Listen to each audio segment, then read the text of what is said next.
Assalamualaikum warahmatullahi wabarakatuh. Halo semuanya, perkenalkan saya Muhammad Haris Basayev, bisa dipanggil Haris. Dan hari ini kita akan melanjutkan pertemuan yang keempat tentang infrastruktur dan platform digital dalam mata kuliah Bisnis Digital, Pemasaran Digital, dan Perilaku Konsumen. Kita mulai dari contoh pengenalan konsep. PT Telkom Indonesia. Sejarah dan latar belakang. PT Telkom Indonesia didirikan pada tahun 1965 sebagai perusahaan yang bergerak di sektor telekomunikasi. Seiring dengan perkembangannya teknologi dan kebutuhan masyarakat akan komunikasi yang lebih efisien, Telkom Indonesia berkembang pesat menjadi salah satu pimpinan pasar dalam industri telekomunikasi di Indonesia. Saat ini, Telkom Indonesia tidak hanya menyediakan layanan telekomunikasi, tetapi juga berperan dalam pengembangan infrastruktur dan platform digital. Struktur bisnis Telkom Indonesia. Telkom Indonesia memiliki berbagai divisi dan anak perusahaan yang fokus pada berbagai aspek bisnis, digital, dan infrastruktur.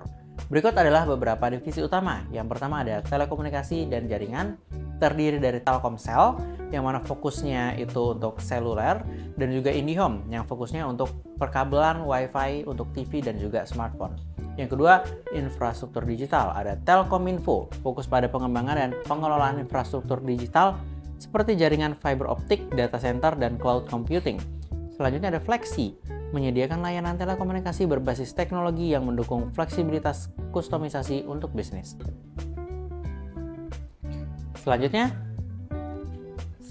ada platform digital, yaitu Metranet, mengembangkan solusi digital untuk berbagai sektor termasuk e-commerce, digital payment, dan platform digital lainnya.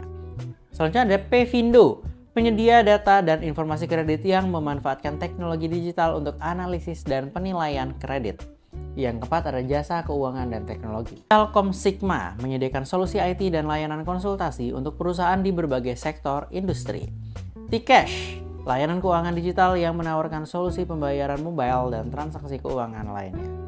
Selanjutnya ada kontribusi Telkom Indonesia bagi NKRI. Kontribusi sosial dan lingkungan Telkom Indonesia memiliki berbagai program Corporate Social Responsibility atau CSR yang berfokus pada pendidikan, kesehatan, dan pengembangan masyarakat.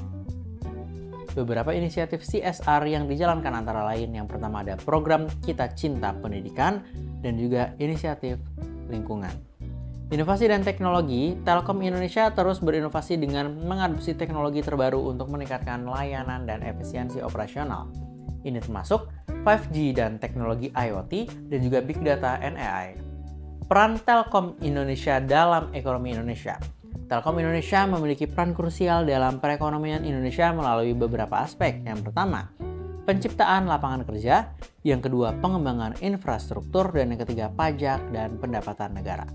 Kesimpulannya, sebagai mahasiswa tingkat 1, memahami struktur bisnis dan kontribusi PT Telkom Indonesia memberikan gambaran mengenai bagaimana perusahaan telekomunikasi besar beroperasi dan berkontribusi terhadap perekonomian dan pengembangan teknologi di Indonesia.